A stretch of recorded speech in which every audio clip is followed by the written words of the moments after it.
کھل کے بات کی کہ میں تیرا چاہنے والا ہوں اور تجھے حاصل کرنا میری زندگی کی معراج ہے، اور تیرے لیے آسمان سے تارے بھی توڑنے پڑے تو گریز نہیں کروں گا۔ اس نے کہا اچھا میری ایک شرط ہے۔ اس نے کہا بتاؤ، جلدی بتاؤ، لب کھولو، میں ابھی پوری کر دوں گا۔ کہا نہیں، چھوٹی سی بات ہے، 40 دن تک حضرت عمر کے پیچھے نمازیں پڑھ لو، اس کے بعد 40ویں دن کی آخری نماز کے بعد اسی وقت میں تمہارا انتظار کروں گی، پھر جدھر کہو گے چل پڑیں گے۔ کہا ٹھیک، یہ کون سی مشکل بات ہوئی، 40 دن نمازیں پڑھنے سے اگر تو مل جائے تو میرے لیے کون سا یہ مشکل معاملہ ہے۔ 40 دن حضرت عمر کے پیچھے نمازیں چلتی رہی، دل کی دنیا تبدیل ہوتی رہی۔ 40ویں دن کی آخری نماز کے بعد جب وہ نوجوان واپس پلٹنے لگا تو وہ لڑکی حسب وعدہ وہاں کھڑی تھی، لیکن اس نے دیکھا نہیں، یہ نظر جھکا کے گزر رہا ہے۔ اس نے کہا جانے والے توجہ کر، میں تیرے لیے کھڑی ہوں۔ کہا خیر سے کھڑی رہو۔ عمر نے دل کا تعلق رب سے جوڑ دیا۔ اگر میرے پیچھے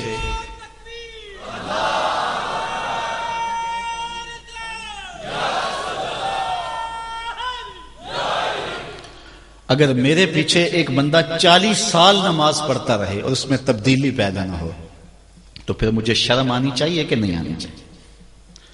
یار یہ تو میں ایک امام کی بات سنائی ہے، آؤ تو میں دلی کے ایک مانگت کی کہانی سناؤں۔ دلی کی جامع مسجد کی سیڑھیوں پہ ایک مانگنے والا بیٹھا ہوا ہے۔ ایک بہت بڑا انگریز افسر مسجد کی وزٹ کے لیے آیا، اس نے ہاتھ پھیلا دیا، اس نے اپنی جیب سے پرس نکال کر کے چند روپے اس کی جیب میں رکھے، دوبارہ جب پرس ڈالنے لگا تو پرس گر گیا۔ اس مانگنے والے نے وہ پرس اٹھا کے سنبھال لیا۔ خیر کچھ وقت گزرا، 1 سال کے بعد دوبارہ وہی افسر اس مسجد کی زیارت کے لیے، مسجد کو دیکھنے کے لیے، سیر کے لیے دوبارہ آیا تو فقیر نے پہچان لیا کہ یہ وہی ہے۔ اس نے کہا بابو جان ذرا 2 لمحوں کے لیے رکنا۔ کہا کیا ماجرا ہے؟ کہا بس 2 لمحوں کے لیے۔ دوڑ کے گیا، اپنی کٹیا سے وہ پرس نکال کے لے آیا اور اس کے ہاتھ میں کہا کہ پچھلے سال آپ آئے تھے، آپ کا یہ پرس گر گیا تھا آپ کی جیب سے، میں ڈھونڈتا رہا لیکن آپ نہیں مل پائے، میں نے سنبھال کے رکھا تھا کہ شاید دوبارہ کبھی ملیں تو میں ان کو دے دوں گا۔ اس کی آنکھیں پھٹی کی پھٹی رہ گئی۔ اس نے کہا جو ٹگا ٹگا مانگ رہا ہے، اتنا قیمتی پرس اور اس میں اتنی رقم، تو آسودہ زندگی گزار سکتا تھا، تو یہ پرس واپس کیوں کر رہا ہے؟ اس نے کہا مانگنے کی بات اور ہے لیکن یہاں ماجرا اور ہے۔ اس نے کہا کیا ماجرا ہے؟ اس نے کہا کہ اگر تیرا پرس میں سنبھال لیتا، رکھ لیتا، کام آ جاتا، 4 دن کی زندگی عیش سے گزر جاتی، لیکن مسئلہ یہ نہیں ہے، مسئلہ یہ ہے تو عیسائی ہے اور میں حضور کا غلام ہوں۔ کل قیامت کے دن اگر تیرے نبی حضرت عیسیٰ نے میرے نبی کے سامنے شکایت لگا دی کہ آپ کے امتی نے میرے امتی کا پرس چرایا تھا، تو پھر میرے نبی کو تیرے نبی کے سامنے شرمندگی اٹھانی پڑے گی۔ تو میں مانگت ضرور ہوں، بے غیرت نہیں ہوں کہ اپنے نبی کو تیرے نبی کے سامنے شرمندہ کروں۔ یہ تو مانگتوں کی کہانی ہے، آج تو بادشاہ لوٹ رہے ہیں، آج تو پیٹ بھاری نہیں رہے ہیں اور ہم کہتے ہیں ٹکڑے ٹکڑے کر دیں گے، یہ زبانی دعوے ہیں، جمع خرچ ہیں۔ ایسا نہیں ہوگا، آؤ اپنے اندر تبدیلی پیدا کریں۔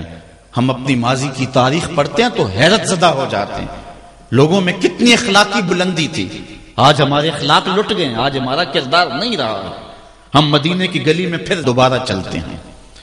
حضرت عمر رضی اللہ تعالیٰ عنہ کا دربار لگا ہے، ایک شخص کو پکڑ کر لوگ لے آتے ہیں کہ اس شخص نے ہمارے باپ کو قتل کر دیا۔ حضرت عمر رضی اللہ تعالیٰ عنہ نے پوچھا کیا ماجرا ہے بھائی؟ اس نے کہا جی واقعی میں ان کے باپ کا قاتل ہوں، لیکن میں نے قصداً قتل نہیں کیا، ہوا یہ کہ میں ایک مسافر ہوں، جا رہا تھا، راستے کے اندر سبز چراگاہ تھی، میرا اونٹ بھوکا تھا، اس چراگاہ میں داخل ہو گیا، اس کے بوڑھے باپ نے پتھر اٹھایا اور میرے اونٹ کو مارا، اس کی آنکھ نکل گئی، مجھے بڑا غصہ آیا، میں نے وہی پتھر اٹھا کر اس کے باپ کو دے مارا، لیکن وہ ایسے ٹکانے پہ لگا کہ اس کا باپ فوراً فوت ہو گیا، میرا قصد اور ارادہ نہیں تھا، لیکن بہرحال میں اس بات کا اقراری ہوں کہ میں نے اس کے باپ کو قتل کر دیا ہے، آپ جو حکم سنائیں میں اس کو قبول کروں گا، لیکن میں ایک مہلت مانگتا ہوں کہ میرے دوست، میرے بھائی کی کوئی رقم میرے ذمے ہے، میرے پاس اس نے امانت رکھی ہوئی ہے اور وہ مجھے پتا ہے کہ میں نے کہاں چھپا کے رکھی ہوئی. اگر آپ فیصلہ کر دیتے اور میری گردن کاٹ دی جاتی ہے تو وہ امانت جو میں نے رکھی ہوئی ہے سنبھال کر کے، میرے علاوہ کوئی جانتا بھی نہیں ہے، تو وہ اس تک کون پہنچائے گا؟ اگر آپ مجھے 3 دن کی مہلت دے دیں تو میں جا کر کے اس کی امانت اس کو واپس کر کے پھر واپس آؤں گا، پھر یہ پھندا پھانسی کا میں اپنے گلے میں ڈلوانے کے لیے تیار ہوں گا. حضرت عمر رضی اللہ تعالیٰ عنہ نے فرمایا کہ کوئی شخص تیری ضمانت دے دے تو ہم تجھے چھٹی دینے کے لیے تیار ہیں. اس نے دائیں بائیں دیکھا، پورے مدینے میں اس کا کوئی شناسہ ہی نہیں تھا، واقف ہی نہیں تھا، ایک اجنبی شخص تھا. حضرت ابو ذر غفاری کھڑے ہو گئے، کہا حضرت عمر میں اس کی ضمانت دیتا ہوں. ضمانت دے دی گئی، وہ چلا گیا. تیسرے دن وعدے کا جو وقت تھا، لوگ جمع ہو گئے، دربار لگ گئے، ابھی تک آنے والا نہیں آیا. لوگوں نے کہا ابو ذر تو نے غلطی کی ہے، ایک اجنبی کی ضمانت دی اور ابھی تک وہ نہیں آیا. اور میاں صاحب فرماتے ہیں ایک بار جو پھائیں اڑ جاندے اور پھر کدی نہ پھنس دینے. ظاہر ہے وہ چلا گیا، واپس تو نہیں پلٹ کے آئے گا، اسے پتا ہے کہ آگے سیدھی سیدھی میری موت ہے، تو تم نے یہ کیا غلطی کی؟ خیر آپ نے فرمایا کہ اگر وہ نہ آیا تو یہ پھانسی کا پھندا میرے گلے میں ڈال لینا. لیکن بہرحال میں نے اس کی ضمانت دی ہے. کچھ عرصہ بیتا کہ دور سے گرد و غبار اڑتا ہوا دکھائی دیا. جب صورت واضح ہوئی تو وہی شخص تھا. حضرت عمر فاروق رضی اللہ تعالیٰ عنہ کے دربار میں کھڑا ہو کہنے لگا حضرت کسی وجہ سے تاخیر سے پہنچا ہوں، معذرت چاہتا ہوں، اب جو حکم ہے پورا کیجیے. حضرت عمر رضی اللہ تعالیٰ عنہ اس کے پھانسی کے احکامات جاری کر چکے تھے. آپ نے فرمایا کہ ابو ذر یہ بتا کہ تو نے اس کی ضمانت کیسے دی جب تو اسے جانتا نہیں تھا؟ تو سنو حضرت ابو ذر غفاری نے کیا کہا. کہا ایک اجنبی میرے محمد کے مدینے میں پناہ مانگ رہا تھا اور اس نے چاروں سمت دیکھا اور کوئی شخص نہیں تھا جو اس کو امان دیتا اور اس کی ضمانت دیتا. تو میں نے اس لیے ضمانت دے دی کہ نہ بھی آیا تو اپنی جان چلی جائے گی. کل کو یہ تو نہیں کہے گا کہ محمد کے مدینے میں کسی نے ضمانت مانگی تھی، پورے شہر میں کوئی ضمانت دینے والا نہیں تھا. اس کو کہا کہ انہوں نے تو ضمانت دے دی، میاں اب تو بتا کہ تو چلا گیا تھا، تجھے جانتا کوئی نہیں تھا، نہ پلٹ کے آتا تو تجھے کوئی پوچھنے والا نہیں تھا، تو تو نے یہ دوبارہ موت کے منہ میں کیوں اپنا سر رکھا ہے؟ تو اس نے کہا کہ میں نے کہا کہ ایک اجنبی کی ضمانت ایسے شخص نے دی ہے جو مجھے جانتا بھی نہیں ہے، اور اگر میں نہ گیا تو لوگ قیامت تک اجنبیوں پر بھروسہ نہیں کریں گے کہ اجنبی یوں سلوک کیا کرتے ہیں. تو حضرت عمر رضی اللہ تعالیٰ عنہ اس کے پھانسی کے احکام جاری کیے. تو جن کے باپ کو قتل کیا تھا وہ بیٹے کھڑے ہو گئے، کہنے لگے تاریخ کی کالک ہم اپنے منہ پہ ملیں گے، ہم بھی اپنے باپ کے قاتل کو معاف کر دیتے ہیں. یہ ہماری تاریخ ہے، یہ ہماری کہانی ہے. لیکن آج ہم کس جگہ پہ کھڑے ہیں اور کیا ہماری صورتحال ہے؟ نہ ہمارا کردار رہا اور نہ ہمارا کوئی تشخص رہا. آج ہم نے اپنا تشخص بھی مٹا کے رکھ دیا، اپنے طرز زندگی بھی بدل دی. نہ ہماری باطن کی وہ روشنی رہی، نہ ظاہری وہ صورت رہی کہ ہم پہچانے جائیں کہ حضور کے غلام ہیں، بلکہ آج بھانت بھانت کی بولیاں بول رہے ہیں. اقبال نے کیا کہا تھا؟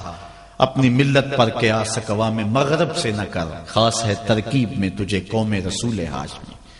بلکہ آج فیشن کے طور پہ یہ کہا جاتا ہے جی آج کل دین پہ چلنا بڑا مشکل ہے. یہ آپ بھی سنتے ہوں گے، لوگ کہتے ہیں جی آج کل دین پہ چلنا بڑا مشکل ہے. یہ کون کہہ رہا ہے؟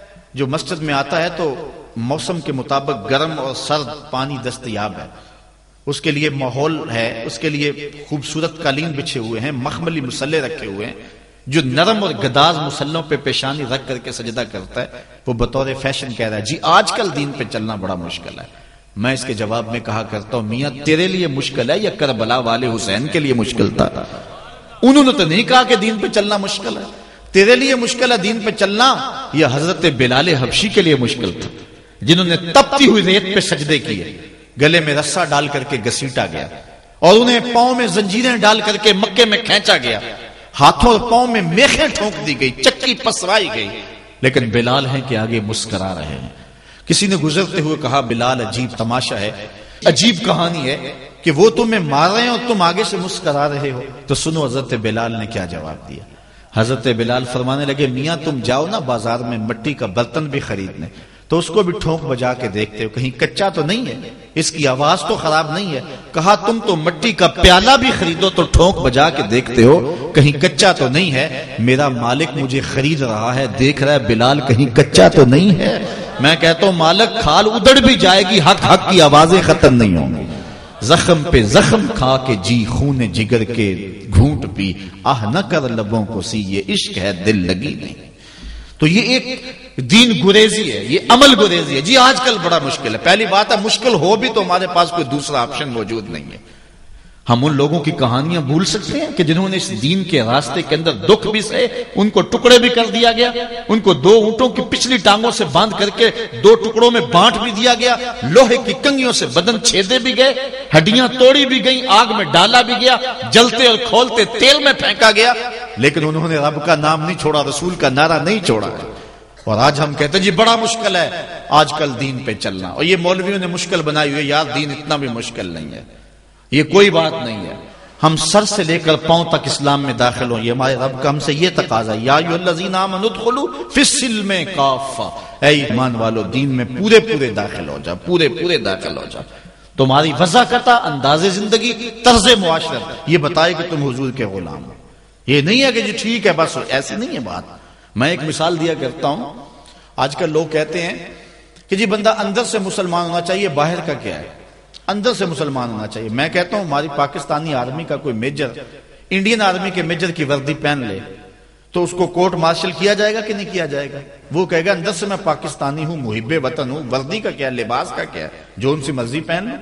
لیکن کہا جائے گا نہیں، جب تجھے پاکستانی لباس پسند نہیں ہے تو پھر تیرے اندر کی حب الوطنی کو کیسے مان لیا جائے جس کو محمد عربی کا لباس ہی پسند نہیں ہے، جو غیروں کے طرز زندگی کو اپنا رہا ہے اور ان کو جو ہے وہ پسند کر رہا ہے، وہ سوچے اپنے اندر اترے اور مت کسی کے دھوکے میں رہے۔ میں کہتا ہوں آج اگر کوئی یہ میٹرک پڑھے لڑکے بھی یہ سکول کھول لیتے ہیں گلی میں محلے میں، 200 بچے لے کر کے بیٹھ جاتے ہیں اور ان کو بھی ایک باقاعدہ یونیفارم دیتے ہیں، اس طرح کی ٹائی ہوگی، اس طرح کی شرٹ ہوگی، اس طرح کے بوٹ ہوں گے، گرمیوں میں اس طرح کا لباس ہوگا، سردیوں میں اس طرح کا لباس ہوگا۔ کبھی کسی نے نہیں کہا کہ یہ کیا قدغن لگاتے ہو؟